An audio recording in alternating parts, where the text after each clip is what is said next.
박근혜 대통령의 취임 1주년 담화문은 우려했던 대로 일방통행식 불통 후 담화였습니다.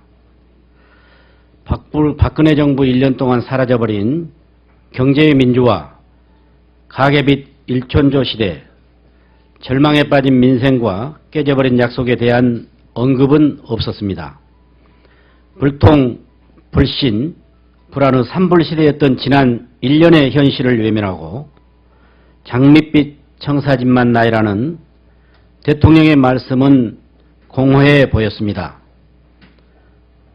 국민이 듣고 싶은 말이 아니라 하고 싶은 말씀만 쏟아냈습니다.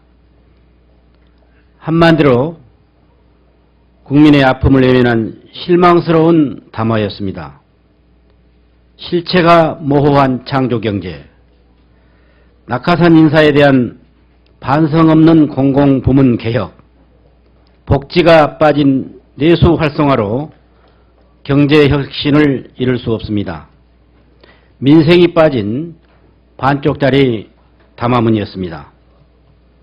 그나마 다행인 것은 민주당 김한길 대표가 한반도 평화통일을 위한 초당파적이고 범국가적인 공론의 장으로 제안한 통일시대준비위원회를 수용한 것입니다. 통일준비위원회를 발족하는 게 다시 하겠습니다. 통일준비위원회를 발족하겠다는 것에 대해서는 평가를 합니다. 향후 위원회는 여야정 정치권과 시민사회 그리고 모든 국민이 의견이 반영될 수 있어야 할 것입니다.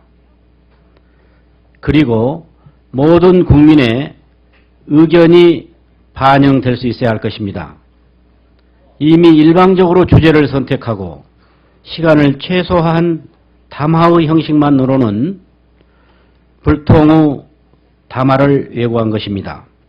대통령께서는 적어도 지난 1년 동안 끊임없이 논란이 되고 있는 국정원 등 국가기관의 대선 개입과 특권 도입에 대한 분명한 입장을 밝혔어야 합니다. 또한 대통령 후보 당시 공약을 했던 기초공천 폐지에 대해서도 입장을 말씀하셨어야 합니다. 사회 갈등을 증폭시키는 논란의 종지부를 찍었어야 합니다. 특히 대통령께서는 국민 앞에 복지 공약과 경제 민주화 공약을 파기한 데 대해 진정성 있는 사과를 했어야 합니다. 깨져버린 약속은 실망스럽더라도 대통령의 사과를 작은 위안으로 삼고자 하는 국민의 마음을 헤아렸어야 합니다. 막상 경제혁신 3개년 계획의 뚜껑을 여니